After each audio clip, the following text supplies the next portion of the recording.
प्रश्नावली 1.2 का पहला क्वेश्चन है कि प्रत्येक अपरिमेय संख्या एक वास्तविक संख्या होती है। ये सत्य है कि असत्य, इसे बताना है। तो ये सत्य है। सत्य कैसे है? आप वास्तविक संख्याओं के बारे में समझें। वास्तविक संख्याओं के बारे में अगर हम समझें तो वास्तविक संख्याएं ऐसी संख्याएं होती हैं जिनके अंतर्गत परिमेय और अपरिमेय सभी संख्याएं आ जाती हैं। परिमेय और अपरिमेय सभी संख्याएं आ जाती हैं। चलिए, परिमेय संख्याएं क्या होती हैं? परिमेय संख्याएं ऐसी संख्याएं जिनको हम अंश बटे हर में रख सकें।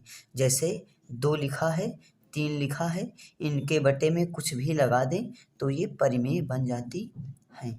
अब अपरिमेय संख्या क्या होती है? कोई भी ऐसी संख्या जो वर्गमूल चिन्ह के अंदर रखी हो और उसका फिक्स वर्गमूल ना निकलता। जैसे √5, इसका कोई वर्गमूल नहीं निकलता, तो √5 क्या है? एक अपरिमेय है। जैसे √26, इसका पूरा वर्गमूल नहीं निकला, कुछ नहीं निकलेगा, तो ये भी क्या है? अपरिमेय संख्या है। चलिए, अब हम चलते हैं इस सवाल पर। सवाल कह रहा है कि प्रत्येक अपरिमेय संख्या एक वास्तविक संख्या होती है। तो ये बताइए कि ये जो अपरिमेय संख्याएं लिखी हैं, क्या ये वास्तविक संख्या के अंतर्गत नहीं आ रही? बिल्कुल सही है। ये परिमेय भी वास्तविक संख्या के अंतर्गत आ गई और अपरिमेय भी आ गई। इसका मतलब कि हमारा फर्स्ट क्वेश्चन क्या है? सत्य है। सत्य है। अब हमें इसका कारण भी बताना है। तो इसका कारण क्या होगा? कारण पर हम ये लिखेंगे कि अपरिमेय संख्याएं वास्तविक संख्या के अंतर्गत आती हैं। अपरिमेय संख्याएं वास्तविक संख्या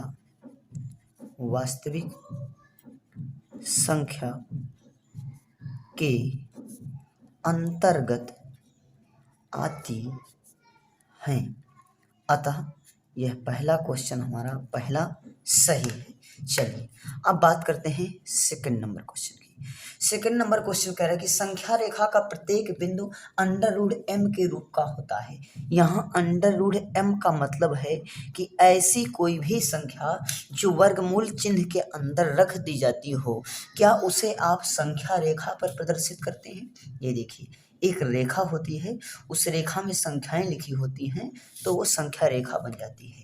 इसमें हम बीचों बीच में 0 लेते हैं और दाहिनी तरफ धनात्मक संख्याएं लेते हैं और बाईं तरफ जितनी भी लिखी जाएंगी वो ऋणात्मक संख्याएं होंगी।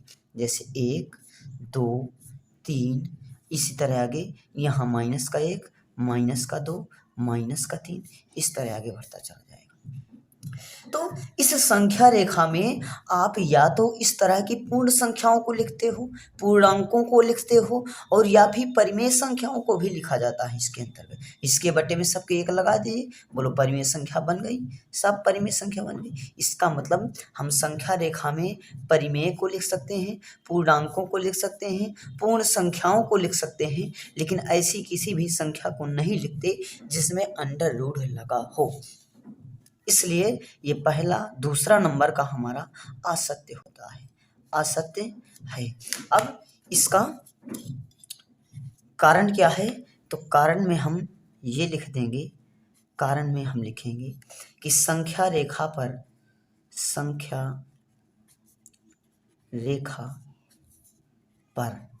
बोलो किस तरह की संख्याओं को लिखा जाता है? प्राकृतिक संख्याओं को लिखा जाता है। प्राकृतिक संख्या, पूर्ण संख्या, पूर्णांक को भी लिख सकते हैं और परिमेय को भी लिख सकते हैं।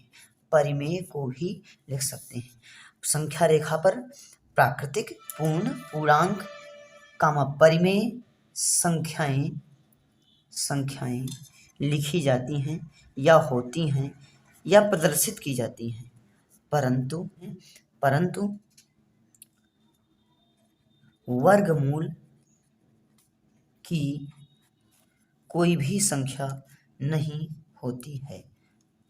वर्गमूल की कोई संख्या नहीं होती, इसलिए हमारा ये गलत होगा। ठीक है, संख्या रेखा का कोई भी बिंदु अंडर रूट m के रूप का नहीं होता, अर्थात किसी भी बिंदु में अंडर रूट नहीं लगा होता है। अब चलिए कि प्रत्येक वास्तविक संख्या एक अपरिमेय संख्या होती है, तो ये गलत है। क्यों गलत है? क्योंकि वास्तविक संख्या के बारे में आपने ऊपर समझा है। वास्तविक संख्याएं क्या होती हैं? वास्तविक संख्या परिमेय भी होती हैं और अपरिमेय भी होती हैं।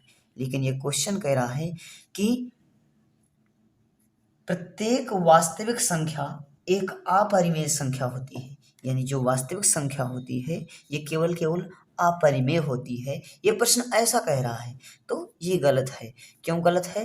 क्योंकि वास्तविक संख्या परिमेय ही नहीं, वो अपरिमेय ही नहीं बल्कि परिमेय भी होती है, इसलिए ये असत्य है।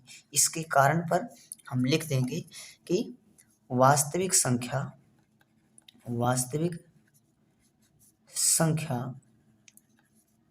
केवल अपरिमेय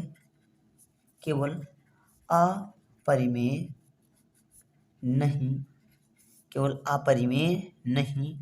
बल्कि परिमेय भी होती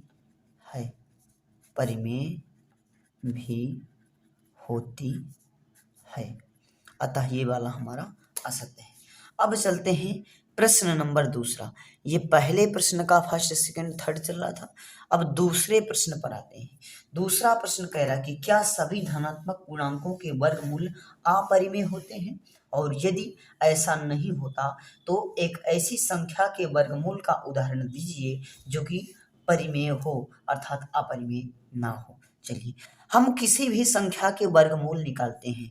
जैसे हमने निकाला अंडर रूट 26 का वर्गमूल, इस 26 का वर्गमूल निकालेंगे तो इसके ऊपर लग जाएगा अंडर रूट, और 26 को हम अभाज्य गुणनखंडों में तोड़ेंगे। तो 26 को जब अभाज्य गुणनखंडों में तोड़ेंगे तो सबसे पहले एलसीएम की तरह इसको काटेंगे। यहाँ लिखेंगे 26, और 26 किससे कटेगा? 2 से। 2 एक का नाम 2, 13 बार में 13 कटेगा एक बार में। किसी भी संख्या का जोड़ा नहीं बना, अर्थात 26 का कोई भी वर्गमूल नहीं निकलेगा। अगर हम निकालते हैं 24 का वर्गमूल, तो 24 का वर्गमूल क्या निकलेगा? 24 को रखेंगे, इसको काटेंगे, 2 एक का नाम 2, 2 दूनी 4, 2 छंग 12, फिर 2 त्याई 6 और 3 एक का नाम 3। बोलो किसका किसका जोड़ा बना? इस 2 का जोड़ा बना, और 1 2 और 1 3 का जोड़ा नहीं बना। तो हम जिसका जोड़ा बन जाता है उसे ऐसे लिख लेते हैं, दोनों जोड़े में से एक अंक बाहर निकाल लेते हैं। गुणा में जिसका जोड़ा नहीं बना उसे अंडर रूट के अंदर रख देते हैं।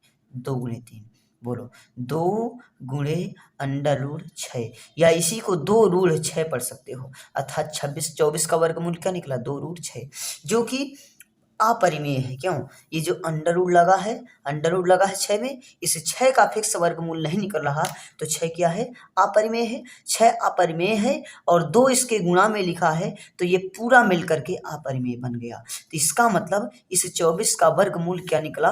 अपरिमेय निकला। लेकिन यहीं पर अगर हम 36 का वर्गमूल निकालें तो 36 को अंडर रूट में रखेंगे, 36 को काटेंगे तो ये निकलेगा 2 एक नम 2, 2 अट्ठे 16, 2 से काटेंगे 2 नाम 18, फिर 3 त्रिकाई 9 और 3 एक नम 3, जोड़ा बनेगा इस 2 का और इस 3 का। इस 2 से एक अंक बाहर निकला, इस 3 से एक 3 बाहर निकला, 2 त्याई 6, अर्थात 36 का वर्गमूल क्या निकला? 6, जो कि परिमेय है, पूर्ण संख्या है। इसके बटे में 1 लगा दिया तो परिमेय बन गया, इसका मान भी नहीं बदला। अर्थात कहने का मतलब ये है कि जितने भी धनात्मक पूर्णांक हैं सबका जो वर्गमूल निकलता है वो अपरिमेय नहीं निकलता है, कुछ का परिमेय भी निकलता है। ठीक है, इसलिए यह क्वेश्चन हमारा गलत है। चलिए अगला चलते हैं तीसरा क्वेश्चन में। तीसरा क्वेश्चन हल करने के लिए हमें पाइथागोरस प्रमेय को जानना अति आवश्यक है। अगर पाइथागोरस प्रमेय के बारे में हम जान गए तो तीसरा क्वेश्चन तो हल ही हो जाएगा। इसके अलावे और जितने इस तरह के क्वेश्चन बनेंगे वो सारे के सारे क्वेश्चन हमारे हल हो जाएंगे। प्रमेय, पाइथागोरस प्रमेय क्या है? पाइथागोरस नाम के एक महान गणितज्ञ थे। ठीक है, तो उन्होंने एक प्रमेय दिया था या एक सूत्र दिया था, उसी को हम पाइथागोरस प्रमेय के नाम से जानते हैं। और वो सूत्र क्या है? किसी भी समकोण त्रिभुज की भुजाओं का संबंध है। अच्छा, समकोण त्रिभुज क्या होता है? यदि किसी भी त्रिभुज, कोई भी त्रिभुज हम लें और उस त्रिभुज में कोई एक कोण 90 डिग्री का बन रहा हो तो वो समकोण त्रिभुज कहलाता है, क्योंकि 90 डिग्री का 90 अंश का जो कोण होता है उसे समकोण कहा जाता है। तो उससे बना हुआ त्रिभुज समकोण त्रिभुज कहलाता है। इस प्रकार का त्रिभुज समकोण त्रिभुज कहलाता है। ये जो सबसे लंबी भुजा, तीनों से लंबी भुजा होती है, इसको कर्ण कहते हैं। और जो सीधी खड़ी हुई रेखा होती है उसे लंब कहते हैं। और जो ये पड़ी हुई रेखा होती है इसे आधार कहते हैं। ये आधार कहलाती है। अब चलिए, इन तीनों भुजाओं में संबंध होता है। यदि हम कर्ण जो भुजा है उसके मान का यदि वर्ग निकालें तो वो वर्ग किसके बराबर होगा? इस लंब के, लंब जो भुजा है उसके वर्ग के प्लस में आधार जो भुजा है उसके वर्ग के बराबर होता है। यही हमारा पाइथागोरस प्रमेय है। कहने का मतलब, अगर हम यहाँ पर लिख लें कर्ण का मान 5 सेंटीमीटर है, मान के चलो, यहाँ से लगा करके यहाँ तक जो भुजा है कर्ण, इसका मान 5 सेंटीमीटर, 5 इकाई है। और ये जो भुजा है आधार, इसका मान हम मान लेते हैं 3 इकाई, यहाँ से यहाँ तक की इस आधार का मान। और इसका मान हम निकाल लेते हैं 4 सेंटीमीटर। ये जो लंब है इस लंब का मान हम मान लेंगे 4 सेंटीमीटर या 4 इकाई। तो संबंध क्या होगा? संबंध होगा कर्ण का स्क्वायर अर्थात इस 5 का स्क्वायर बराबर लंब का स्क्वायर अर्थात 4 का स्क्वायर प्लस आधार का स्क्वायर अर्थात 3 का स्क्वायर। 5 का स्क्वायर यानी 5 गुणे 5, 5 गुणे 5 बराबर 4 का स्क्वायर। किसी का स्क्वायर करने के लिए उसकी उसी संख्या का उस संख्या में 2 बार गुणा कर दिया जाता है। या फिर सीधे सीधे ये समझो कि जिसकी घात में जो लगा हो उसका गुणा उतनी बार। इधर 3 की घात में 2 लगा था, 3 का गुणा 3 में 2 बार। तो ये आया 25 और यहाँ लगा है बराबर 4 चौके 16 प्लस 3 त्रिकाई 9। 16 में अगर 9 जुड़ता है तो 25 आता है और इधर 25 बराबर में रखा है। बोलो दायां पक्ष बराबर बायां पक्ष हो गया। इसका मतलब ये सूत्र हमारा सही है। अब हम चलते हैं प्रश्न में। प्रश्न कह रहा है कि √5 को संख्या रेखा पर दर्शाइए। यहाँ जो √5 लिखा है ये एक अपरिमेय संख्या है और इसको हमें संख्या रेखा पर दिखाना है। तो संख्या रेखा पर आप पहले पता कर चुके हैं कि कोई भी संख्या रेखा का प्रत्येक बिंदु, कोई भी बिंदु जो है √m के रूप का नहीं होता है। अर्थात संख्या रेखा में जितने भी बिंदु लिखे होते हैं वो तो या तो पूर्ण संख्या होते हैं या पूर्णांक होते हैं और या परिमेय होते हैं या प्राकृतिक होते हैं, इस तरह से। लेकिन जो है अपरिमेय नहीं होते हैं, ठीक है। लेकिन यहाँ पर एक अपरिमेय संख्या को जबरदस्ती हमें संख्या रेखा पर प्रदर्शित करना है, तो इसके लिए पाइथागोरस प्रमेय आवश्यक है। तो हम पाइथागोरस प्रमेय से जिसको प्रदर्शित करना है उसको कर्ण के बराबर मान लेते हैं। इसका मतलब है कि हम इस √5 को कर्ण के बराबर मान लेंगे कि माना कर्ण बराबर √5। अब देखिए दूसरी पोजीशन, लंब को हमेशा 1 मानते हैं। क्या मानते हैं? 1। लंब बराबर 1 हुआ, लंब बराबर 1। और इतना करने के बाद हम पाइथागोरस प्रमेय से आधार का मान निकाल लेते हैं। अब यहाँ लिखेंगे पाइथागोरस प्रमेय से। पाइथागोरस प्रमेय से, पाइथागोरस प्रमेय क्या कहती है?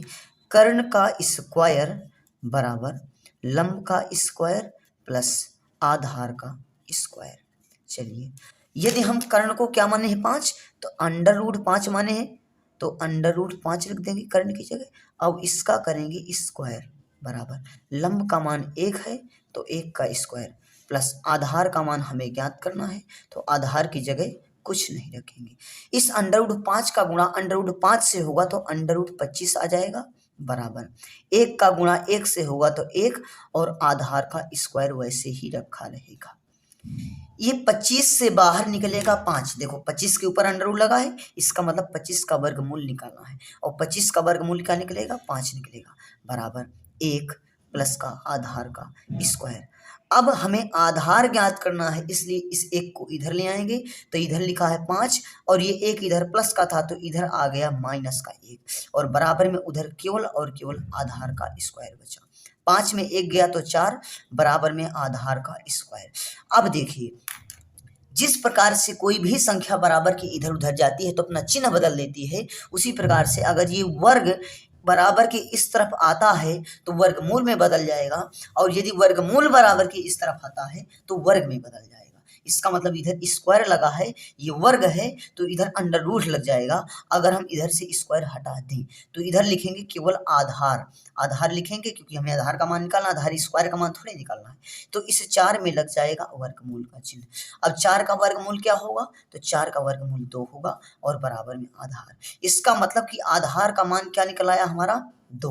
अब हम एक त्रिभुज बनाते हैं और वो त्रिभुज हमारा, त्रिभुज की जो एक नोक है वो 0 से शुरू होगी, यानी जो आधार है वो 0 से शुरू होगा। बोलो आधार कितना है, 2, तो 0 से शुरू करेंगे, 0 से 1, 1 से 2, बोलो इतना लंबा हमारा आधार हो गया।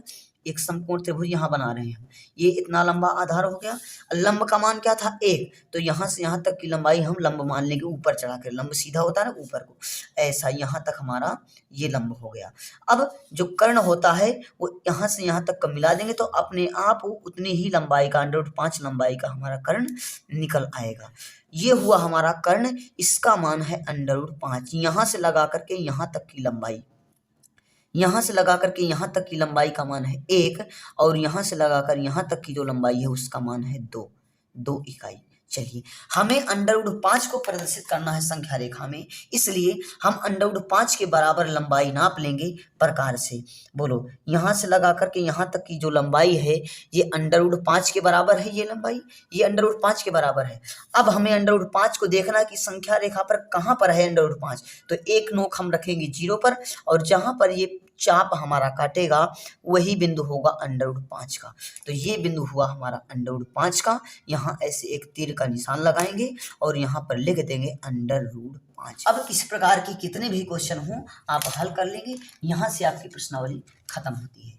सबसे पहले देखिए हमने क्या किया, जिसको हमें संख्या रेखा में प्रदर्शित करना है यदि वो अपरिमेय संख्या है तो उसे हम पाइथागोरस प्रमेय से प्रदर्शित करेंगे, अर्थात समकोण त्रिभुज बना करके प्रदर्शित करेंगे। हमें कर्ण को उस संख्या के बराबर मान लेना है जिसको प्रदर्शित करना है, लंब को हमेशा 1 मान लेना है और आधार का मान निकाल लेना है। जो मान आधार का आएगा वही मान हम उतनी ही लंबाई का एक आधार खिंचा देंगे, ठीक है। चलिए ये प्लस का 2 था तो हम 0 से प्लस की 2 की तरफ गए थे, यहाँ माइनस का 2 निकलता तो माइनस की 2 की तरफ आते, ठीक है। अब एक लंबाई का हमारा लंब है तो यहाँ से यहाँ तक की लंबाई 1 होती, यानी लगभग इतनी लंबाई का हमारा लंब बन गया और यहाँ से यहाँ तक डायरेक्ट मिला देंगे तो अपने आप ही √5 लंबाई का हमारा कर्ण मिल जाएगा। और इसी की लंबाई नाप करके आपको एक नोक 0 में रख करके चाप लगा देना है, जहाँ पे चाप काटेगा वही होगा हमारा √5। चलिए वीडियो देखने के लिए बहुत बहुत धन्यवाद और आप सभी इसी तरह की वीडियो पाने के लिए हमारे चैनल को सब्सक्राइब कीजिएगा और कम से कम 5 लोगों के मोबाइल से सब्सक्राइब जरूर कीजिए।